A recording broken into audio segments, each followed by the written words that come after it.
अब घर बैठे करें डिफेंस की तैयारी हमारे TDA ऐप के साथ, जिसमें है live classes, online test series, daily quiz, regular defence update, weekly question and answer sessions और भी बहुत कुछ। डिफेंस एक्सपर्ट के द्वारा तैयार की गई ऐसी ऐप जो आपको देगी 100% सफलता की गारंटी। आज ही डाउनलोड करें। जय हिंद ऑल ऑफ यू, स्वागत है आपका त्रिशूल डिफेंस एकेडमी में।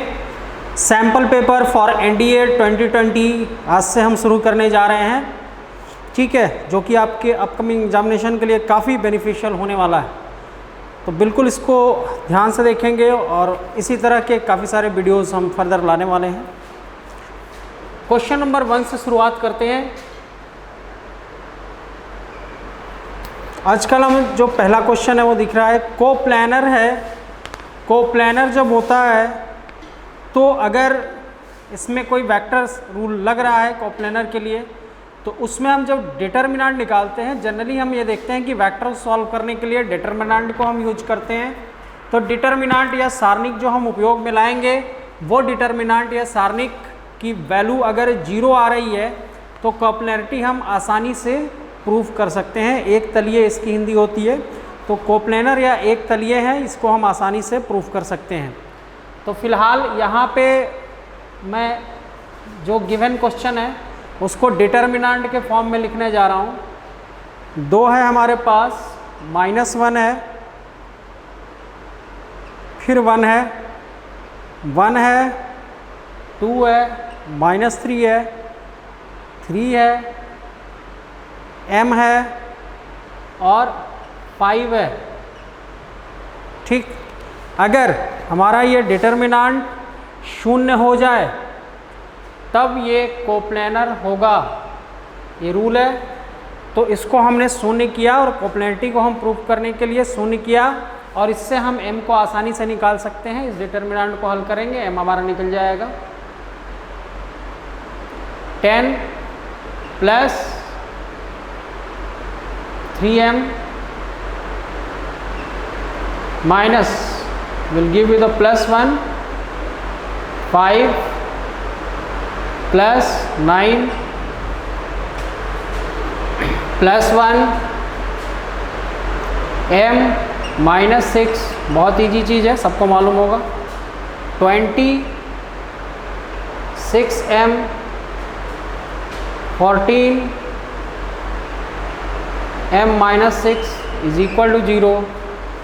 ये हमें देगा 7m +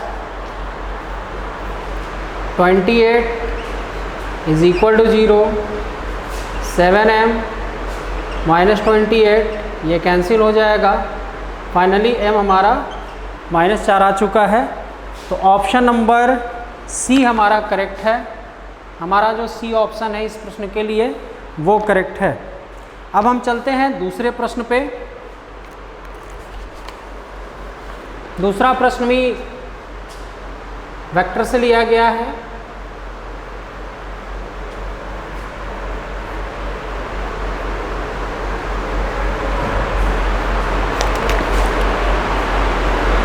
दूसरे प्रश्न का ट्रिक बता दे रहे हैं कैसे इसको करना है। ठीक, ये वेक्टर ट्रिपल प्रोडक्ट का है। तो सबसे पहले हम कैपिटल A के साथ जाएंगे, जो कि हम A - B को देने वाले हैं। तो इसमें कैपिटल A जैसे ही हम लिख रहे हैं, A वेक्टर और B वेक्टर के लिए जो हम चलेंगे यहाँ पे, तो A वेक्टर और B वेक्टर यहाँ पे प्लस हम कर देते हैं 0C। C है नहीं तो खुद से 0C दे देते हैं, उससे कोई फ़र्क नहीं पड़ने वाला है 0 से, लेकिन एक फ्रेमिंग आपकी आ जाएगी। उसी तरह B के लिए, सेकंड वाले के लिए सबको इसी फ्रेम में रखना है। सेकंड वाले के लिए A चूँकि 0 है, A है ही नहीं, तो हमने 0A दे दिया, इसको 0A दे दिया। फिर हमारे पास +B है और फिर -C है। उसी तरह हम C के लिए चल रहे हैं। तो C के लिए हमने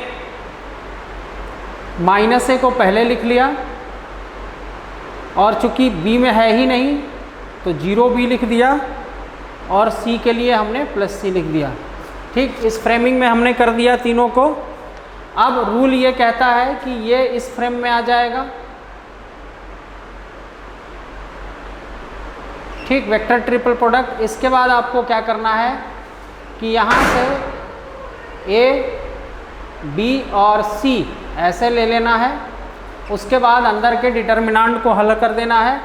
तो 1 यहाँ पे है ए के लिए, बी के लिए -1 है, सी के लिए 0 है, यहाँ 0 है, यहाँ 1 है और यहाँ -1 है, यहाँ -1 है, 0 और फिर 1। इस डिटर्मिनेंट को हम हल करेंगे, ये हमारे साथ चलेगा। अब इसको हल करने जा रहे हैं तो 1 -0, फिर ये माइनस माइनस प्लस हो जाएगा, ये माइनस है तो प्लस देगा, ठीक, और 0 -1, अगला 0 है तो कोई फ़र्क नहीं पड़ने वाला, तो 1 -1 ये कट के क्या हो जाएगा 0। और जब 0 इसमें इनटू होगा, इसमें 0 का इनटू होगा तो फाइनल रिजल्ट हमें क्या मिलने वाला है 0। तो बनाने का यही तरीका है। इसके बाद से वेक्टर ट्रिपल प्रोडक्ट को लेते हैं, ये चीज़ बाहर निकाल के डिटर्मिनेंट लेते हैं, जो है भी सॉल्यूशन के बाद जो बचता है वो हमारा आंसर आ जाएगा, ठीक है। बढ़ते हैं अगले प्रश्न की तरफ। इसको मैंने इस इंटीग्रेशन से लिया हुआ है, काफ़ी गेसिंग क्वेश्चन, इंपॉर्टेंट क्वेश्चन है इस बार के लिए ये। √ tan x √ cot x का हमें इंटीग्रेशन करना है। बहुत बेहतरीन प्रश्न है ये। अब इसके लिए हम चलेंगे तो ध्यान से देखेंगे यहाँ पे, इसको हम √ sin x upon cos x लिख सकते हैं, और इसको √ cos x upon √ sin x लिख सकते हैं। ये इसके साथ इंटू हो करके हमें sin x देगा, और ये इंटू हो करके cos x देगा। दोनों का एलसीएम निकालेंगे तो √ sin x into cos x हमें मिल जाएगा। अब इसके बाद मैंने क्लास में भी बताया था कि ऐसी चीज़ें हमें कंसीडर करनी है जिससे कि ये ऊपर वाला आ जाए। हमें खुद से सोचना होता है, तो वैसी चीज़ कंसीडर करेंगे कि ये ऊपर वाला आ जाए, ठीक। तो कंसीडर कर लेते हैं इसको। sin x minus cos x को हमने t मान लिया, sin x minus cos x को हमने t मान लिया, तो sin x का cos x हो जाएगा और cos x का प्लस sin x हो जाएगा, और dx बराबर क्या हो जाएगा dt हो जाएगा, ठीक है।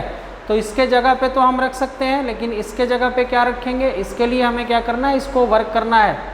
तो sin square x plus cos square x minus ये वर्ग होगा 2 sin x cos x is equal to क्या देने वाला है हमें, t स्क्वायर देने वाला है। इधर से आप देख लीजिए t स्क्वायर देने वाला है, तो ये 1 minus 2 sin x cos x is equal to t square, ये इधर आ जाएगा 1 minus t square 2 sin x into cos x, ये बटे 2 चला जाएगा। यानी कि जहाँ पे sin x into cos x है वहाँ पे हम ये इस पोर्शन को लिख सकते हैं, तो इसको यहाँ पे लिख लेंगे। इसके जगह पे हमारा वर्क करके क्या मिला है 1 माइनस टी स्क्वायर अपॉन 2 मिला है, और उस पूरे के जगह पे हम क्या लिख सकते हैं dt को लिख सकते हैं, ठीक।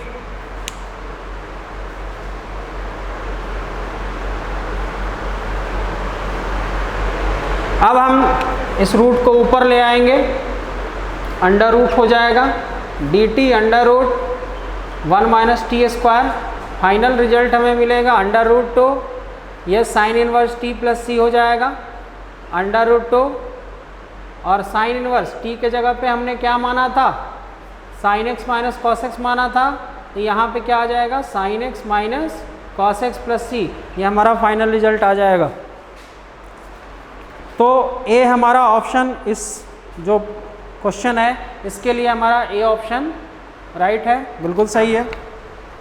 चलिए अगला प्रश्न आपके सामने है, ये बहुत ही इम्पोर्टेंट है, जिसको लिया गया है कंटिन्यूटी से।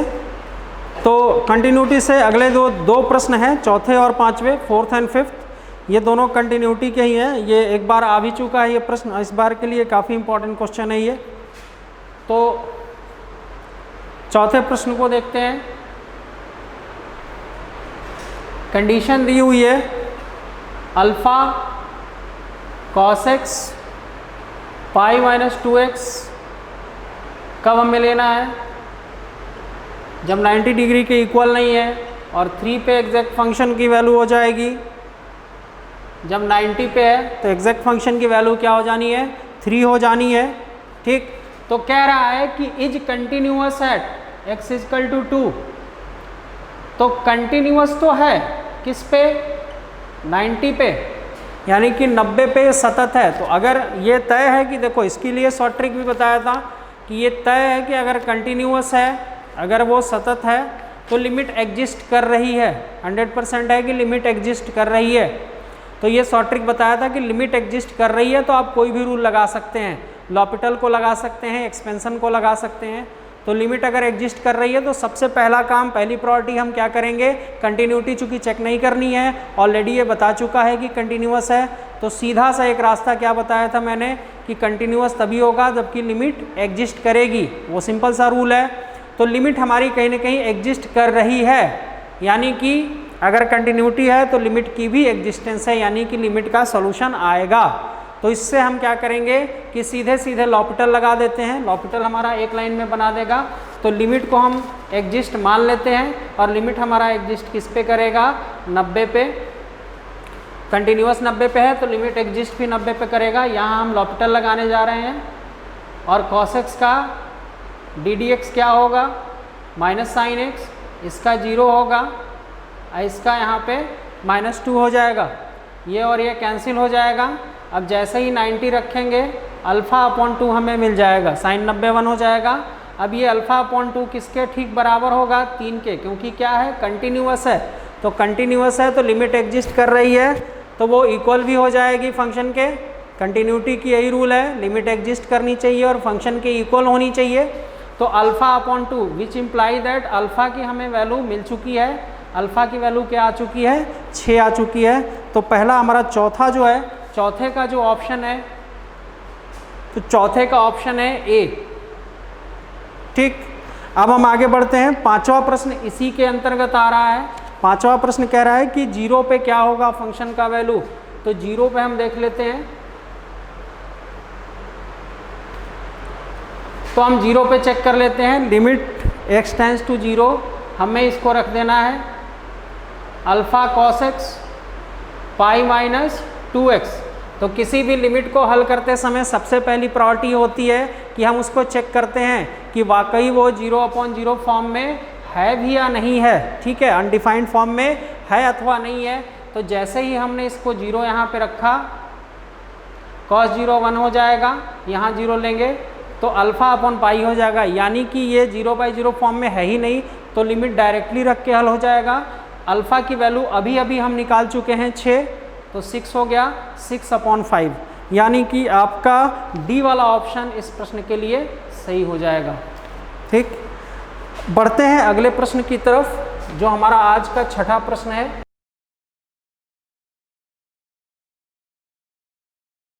छठे प्रश्न को मैक्सिमा मिनिमा से लिया गया है। ये भी इस बार के लिए बहुत ही इंपॉर्टेंट क्वेश्चन है और इसमें एक ट्रिक बताएंगे, काफ़ी आसानी से ये हो जाएगा।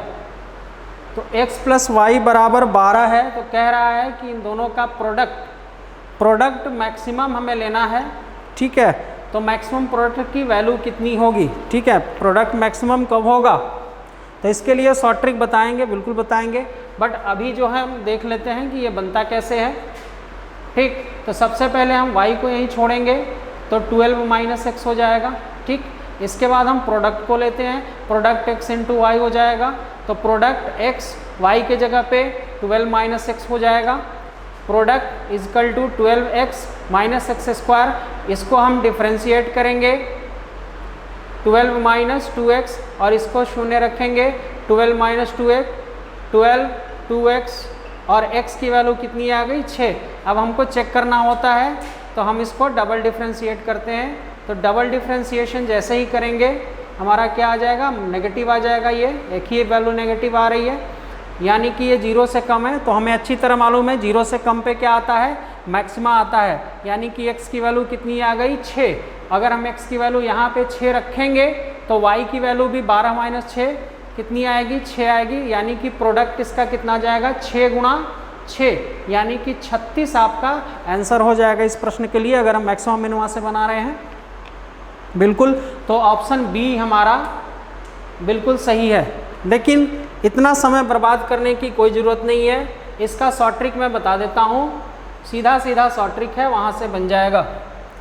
तो देखो कोई भी रियल नंबर है, कोई भी रियल नंबर है, अगर आप उसको आधा आधा बांटेंगे तभी उसका प्रोडक्ट मैक्सिमम आएगा। बहुत सिंपल सी ट्रिक है। जैसे यहाँ पे कुछ भी और लिख देते हैं, 20 लिख देते हैं, और यहाँ पे 50 लिख देते हैं, और यहाँ पे 40 लिख देते हैं, उससे इसको कोई फ़र्क नहीं पड़ने वाला। रूल ये है कि आधा आधा करेंगे तभी प्रोडक्ट मैक्सिमम आएगा। इसको मिटा देते हैं। 20 का आधा क्या होता है, 10, तो 10 गुणा 10, यानी कि इसका मैक्सिमम प्रोडक्ट क्या आएगा, x इंटू वाई। इस पहले वाले प्रश्न में क्या आ जाएगा, 100 आ जाएगा। फिर हमें मान लो ये प्रश्न मिला, तो हमें आधा करना है सिर्फ। 50 का आधा क्या होता है, 25, तो 25 गुणा 25, यानी कि x इंटू वाई क्या होगा, 25 गुणा 25, यानी 625। यही आपका प्रोडक्ट मैक्सिमम होगा। अगर आप किसी भी सम को आधा आधा बांटेंगे तभी आपका प्रोडक्ट मैक्सिमम आता है, तो उसके लिए इसको करने की आवश्यकता नहीं है। ठीक है, 40 भी अगर हम देखते हैं तो 40 को आधा आधा बांटा, 20 गुणा 20, तो ये 400, हमारा प्रोडक्ट मैक्सिमम कब होगा, ये 400 आ जाएगा। जबकि 50-50 बांटते हैं, 50-50% मतलब आधा आधा में हम उसको बांट देते हैं। ठीक है, तो बहुत सिंपल सी ट्रिक है। अगर ऐसा प्रश्न आता है तो हाफ हाफ में बांट करके उसको इंटू कर सकते हैं। तो छठा हमारा क्वेश्चन हो चुका है। बढ़ते हैं 7वें क्वेश्चन की तरफ। बहुत बढ़िया क्वेश्चन है ये भी, और ये एप्लीकेशन ऑफ डेरिवेटिव से है। ठीक है, रेट मेजरर कहते हैं इसको। हम रेट को मेजर करते हैं कि किस रेट से कोई चीज़ बढ़ रही है या फिर किस रेट से कोई चीज़ घट रही है। तो रेट मेजरर के अंतर्गत का ये क्वेश्चन है। रेट मेजरर पिछली बार से पिछली बार में आया था। ठीक है, इस बार के लिए भी गेसिंग क्वेश्चन रेट मेजरर का एक जरूर रहेगा। तो रेट मेजरर के और भी क्वेश्चन करके जाएंगे। ठीक है, फिलहाल जो मेथड है उसको मैं बता दे रहा हूँ। ये क्वेश्चन आ भी चुका है एक बार एनडीए में। तो हमारा जो 7वां प्रश्न है रेट मेजरर के लिए जा रहा है। तो रेट मेजरर में हम देख रहे हैं कि क्वेश्चन हमें साफ नज़र आ रहा है यहाँ पे कि कोई बैलून है जिसमें हवा भरी जा रही है और जिसका जो वॉल्यूम है, ठीक है, जिसका वो जो वॉल्यूम है वो 4 सेंटीमीटर क्यूब पर सेकंड की रेट से बढ़ रहा है। तो वॉल्यूम किस रेट से बढ़ रहा है, 4 सेंटीमीटर क्यूब पर सेकंड की, यानी dv अपॉन dt। ठीक, तो dv अपॉन dt क्या है, 4 सेंटीमीटर क्यूब पर सेकंड है। तो किस रेट से इसका सरफेस इंक्रीज करेगा। ठीक है, जबकि रेडियस दिया हो कितना, 4 सेंटीमीटर। तो हमें क्या निकालना है, सरफेस, यानी कि एरिया dA अपॉन dt हमें यहाँ पे इस प्रश्न के लिए निकालना है। ठीक, तो हमें अच्छी तरह मालूम है कि अगर गुब्बारा है तो वो गोले के फॉर्म में होगा, और गोले का आयतन क्या होता है, 4/3 पाई आर क्यूब गोले का आयतन होता है।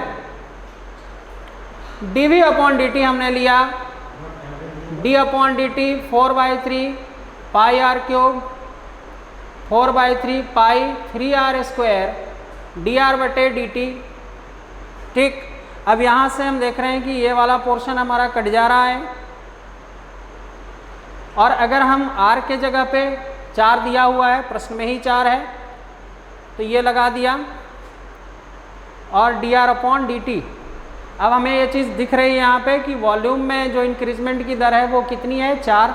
तो यहाँ पे 4 रख दिया, इस 4 से एक 4 कट जाएगा, यहाँ बचेगा 1, 4 चौका 16, यानी कि जो रेडियस बढ़ने की रेट है वो कितनी हमारे पास आ चुकी है, 1/16 पाई आ चुकी है। रेडियस के बढ़ने की दर 1/16 पाई आ चुकी है। अब हम एरिया के बढ़ने की दर देखेंगे। तो एरिया क्या होता है किसी भी गोले के लिए, 4 पाई आर स्क्वायर सरफेस एरिया रहेगा, dA अपॉन dt 4 पाई, इसका differentiation 2r dr upon dt हो जाएगा। ठीक है, अब ये 8 पाई r हमें देने वाला है, और dr अपॉन dt अभी अभी हमने क्या निकाला है, 1/16 पाई। ठीक है, चलिए अब पाई से ये पाई कट चुका है, 8 गुना 16, ये r/2 हो जाएगा। r हमारा गिवन अमाउंट में है तो r 4/2 है, तो ये 2 है सेंटीमीटर स्क्वायर पर सेकेंड। यानी कि फाइनल रिजल्ट हमारा आ चुका है। फाइनल रिजल्ट हमारे पास है B, option number B is the right answer for this. चलिए बढ़ते हैं 8वें प्रश्न की तरफ। 8वां प्रश्न भी बहुत बेहतरीन क्वेश्चन है। 8वें प्रश्न की तरफ बढ़ते हैं। 8वें में वेटेड मीन बोल रहा है कि weighted arithmetic mean of the first n natural numbers whose weight are equal to the corresponding number. ठीक है, तो कॉरेस्पॉन्डिंग नंबर से उसका वेटेड इक्वल है। तो हम अच्छी तरह जानते हैं कि वेटेड अर्थमेटिक मीन जो होता है वो x1 w1 x2 w2 plus dot dot dot dot xn wn upon w1 plus w2 plus dot dot dot dot wn ये आपका होता है। ठीक है, तो यहाँ पे हम देखेंगे कि प्रश्न के अनुसार प्रश्न क्या कह रहा है कि हमारा जो x और w चल रहा है तो x हमारा नेचुरल नंबर है। ठीक है, 1 2 3 डॉट डॉट डॉट ऐसे आएगा, n तक आएगा, और वेटेड भी वही का वही नंबर है। कह रहा है कि whose weighted are equal to the corresponding number, यानी कि इसका वेट भी 1 है, 2 का 2 है, 3 का 3 है, इसी तरह dot dot dot dot n का क्या हो जाएगा, n हो जाएगा। ठीक है, तो प्रश्न क्लियर हो गया होगा। अब यहाँ पे अगर हम रखेंगे तो 1 × 1 रखना पड़ेगा, तो ये 1 स्क्वायर हो जाएगा। यहाँ पे हम रखेंगे तो 2 × 2 रखना होगा, 2 स्क्वायर हो जाएगा। इसी तरह से 3 स्क्वायर बढ़ते बढ़ते ये क्या हो जाएगा, n स्क्वायर। और नीचे ये चीज़ रखेंगे तो इसमें क्या चीज़ आने वाली है, ये चीज़ आने वाली है 1 + 2 + 3 + dot dot dot dot n। अब ये क्या हो जाएगा, सिग्मा n स्क्वायर सबने पढ़ा है, सिग्मा n स्क्वायर का फार्मूला, तो n + 1 2n + 1 अपॉन 6 अपॉन इसका क्या होता है n + 1 अपॉन 2। तो ये और ये आपका पोर्शन हो जाएगा कैंसिल। ठीक है, और 2 से ये 3 बार में कट जाएगा, तो 2n + 1 अपॉन 3। तो फाइनल रिजल्ट हम देखते हैं कि कौन सा है। सी वाला ऑप्शन हमारा राइट जा रहा है, सी इज़ द राइट ऑप्शन।